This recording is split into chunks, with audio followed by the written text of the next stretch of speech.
Hello and welcome. I'm Anna, and this is a new episode of Proyecto Co, a channel that explores ideas, methods, and mental models that will help you expand your knowledge around social innovation, develop your potential, and master the best of what experts and entrepreneurs have already learned. What is your relationship with technology? How is your relationship with WhatsApp, email, or social networks affecting you? These are questions that we rarely ask ourselves, but they are key because technology, just like our relationship with other people, with money, or with food, affects us more than we could imagine. Today I have the pleasure of talking with Mar Cabra, Pulitzer Prize-winning investigative journalist and creator of digital wellness solutions. In today's episode, we address these questions and much more. Mari, it is an amazing pleasure to have you on board with Proyecto Co. I'm very excited to get to know the depths of digital health. Welcome. Thank you. Thanks for the invitation. One of the things that I've been thinking about is the polarization that we're living in right now in this world, no? And it seems that technology is playing a big role in this arena, in the sense that the algorithms are bringing us to connect more and more with the people who share our values, and disconnects us from the groups and people that do not may share our values, no, and vision about the world and realities. And I was having the intuition that this may be connected to the fact that we as individuals are lacking the ability to connect ourselves to our true selves, to our pains, and to those parts of us which are very deeply rooted in our subconscious. So there I see this connection between self-awareness, polarization, and technology, algorithms, which may seem very chaotic. And I was thinking, what do you believe is the role of technology right now to trigger polarization on the one hand? And secondly, how can we enable ourselves and the people around us to find this balance that is so much needed in order to empathize with others? You're making so many great points. It's going to be difficult to answer that in a short way. But let me try to unpack a little bit of what you're saying. What we know for a fact, or what research points out to, is the fact that our brains and our body need pauses, need breaks, need time to wind down. That is difficult to do in today's world, where we can be, or we are available all the time, or when we can be available all the time. And that is why it's problematic. Before, we would walk in the street, we would stop in the traffic light when we were walking, and we would just be looking to the sides. Now we're walking in the street while we're checking our phones, and we stop in the traffic light and still checking the phone. So it's stimuli all the time, and we're not allowing our nervous system to calm down. And that means we're building on stress little by little. And research is clear about this. Too much stress for too long ends up causing health issues, either physical health or mental health issues. That is why we need to connect to technology in a healthier way, and especially in a more conscious way, where we decide when we want to connect and when we need to maybe disconnect to recharge, or use technology to recharge. But if we don't carve out time to recharge, we're going to end up having problems. Mm-hmm.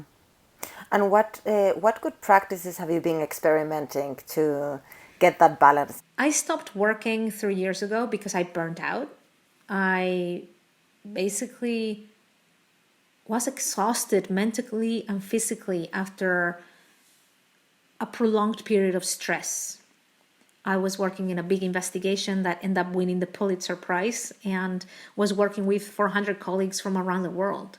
And I was hyper connected all day. checking my phone all the time, from bed at any time, from when I was having a break, etc. Right? So that ended up taking a toll on my health, and I had to quit my job to recover. When I stopped working, I saw that still I was checking on my phone or my email all the time, despite not being working. And that's when I started realizing that I needed to change my habits, and I needed to change how I related to technology, my relationship with technology. Since then, I've actually studied digital wellness, and I now am a certified digital wellness educator, and I teach others on how to have a healthier relationship with technology. So what I'm telling you comes from personal experience and also from what I've studied as an expert. The reality of the workforce today is, especially in the pandemic times, is that the boundaries between work and life have been blurred. And that means that we can be working all the time if we want. We are available all the time by WhatsApp, through email. In the physical world, we establish boundaries. We put doors in our houses, we put windows, we put alarms in our apartments. In the physical world, we don't tend to have the equivalent. We normally live with our email open all the time, with WhatsApp open, we check it all the time. And that is the equivalent to not living with any doors and letting your noisy neighbor come in and ask you, or the person that is selling something come in and distract you. We need to start putting boundaries to the digital world. So the best recommendation I can give is you need to think about what is the digital tool that is eating up most of your time and start tackling that. Is it email, for example? If it's email, then think, do I need to be available on email all the time? Maybe you don't need to be available on email before 8 a.m., so don't check email before 8 a.m. Maybe there are periods throughout your workday where you can not check email. Well, then check it in batches. Check it every 2-3 hours. And in the meantime, have it closed. During the weekends, do you need to check emails or not? What would happen if you don't check email on the weekends? And then start establishing those fences to the digital world. There's no one magic formula. Each of us needs to find their formula. But we need to start having this question and this conversation with ourselves to decide how we want our time to be and intentionally move towards what we decided. Good, I'm going to start implementing a couple of those because I have to admit I have Instagram and LinkedIn on my phone. And Instagram, I don't have a personal Instagram and I don't use it at all. But for instance, for Rural and Efecto Colibri, I do have Instagram on the WhatsApp, which is also a working thing. But what would you suggest there? We live in a world where we assume that everything is urgent, that everything needs to happen now. And I want to fight against that. And I want us to rethink, is it urgent? And if it's not urgent, why am I allowing it to reach me urgently and distract me from something else I'm doing? And that's the question we need to ask ourselves all the time. Is it urgent? Yes, well then deal with it. No, then how can I not allow it to distract me? Yeah, totally. Because now I was thinking, first as a person, I'm going to start implementing this or trying out these different good practices in order to disconnect and connect, no, on another level with myself and with the material reality around me. And also as an entrepreneur, now with a team of 12 in Efecto Colibri, and growing also in Rural, I was wondering, how can I add to a culture which is healthy digitally? That is such a great point, Anna, because there are so many things we can change at an individual level, but it only gets you so far when you're working with others, right? I think that at organizational level, we also need to be having these conversations about digital boundaries, about what are the channels we use to communicate with each other. How do we differentiate what's urgent from what's not? Also, how do we allow our team members to have recharging time and disconnect from work? In Spanish legislation, actually, we have the right to disconnect digitally, it's called. So we do have it in the law. The problem is we don't know how to do it. And I think the best way to start is by having the conversation with the team to see different people interpret things differently and want different things. So to see what does your team feel? What do they need?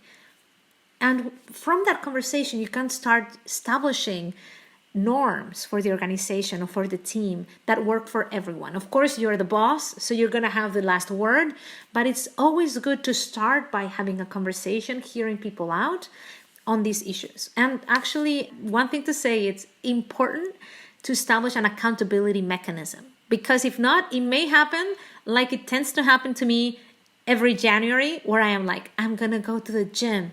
And then I sign up to the gym and I go to the gym for 1 month and then I never come back. So in order for this not to happen with your team, you need to establish an accountability mechanism so that you can keep each other accountable. Fantastic, Mar. And coming to an end, I would like to ask you for 3 recommendations that you could give us to our audience who are social entrepreneurs and people working in organizations to help social impacts be the norm, positive social impact be the norm, to relate with self-respect and respect of their colleagues in this technological digital health domain. I have a colleague who taught me this sentence that I now tell myself as a mantra. You are as important as the work. You can also say it in the first person. I am as important as the work. And I tend to forget that. And I think that people in social innovation sector and entrepreneurs, those who work trying to make the world a better place and helping others and being of service, tend to forget that. It's like when you're in an airplane. They tell you, put your own mask first before you assist others. And we tend to forget that. And we tend to go around the world like trying to put the mask on others before we put it on ourselves. So I guess that's what I would say as the main message. Then a second message would be, in order to take care of yourself, you also need to think how you want your relationship with the digital world to be, so you can have a conscious relationship with the digital world. How do you want to be connected to the world through technology, and when?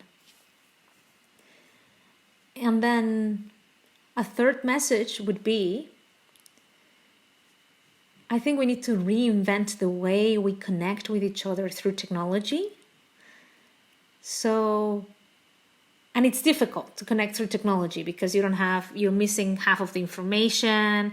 You don't have the touch. There are so many things that are bad about connecting through technology. And at the same way, the pandemic has given us an opportunity to reimagine how we want to connect with others through a screen. So this is more of like a wish that I'm sending to the community is, how do we create a world where we can have meaningful connections through technology in a healthy way? Thank you so much for sharing, Mar. It was a great pleasure. Great pleasure for me too. Thank you, Anna. Thank you for listening to this episode. We hope you enjoyed it as much as we did. You can find all the references of the episode on our website, www.efectocolibri.com/proyectoco. If you liked it, please rate us with 5 stars, leave us a comment and share it with your network. This will help us spread the word and make social innovation become the norm. So in advance, thank you. If you have questions, feedback, or you want to introduce us to a guest for the podcast, you can write directly to us at ana@efectocolibri.com. See you next time.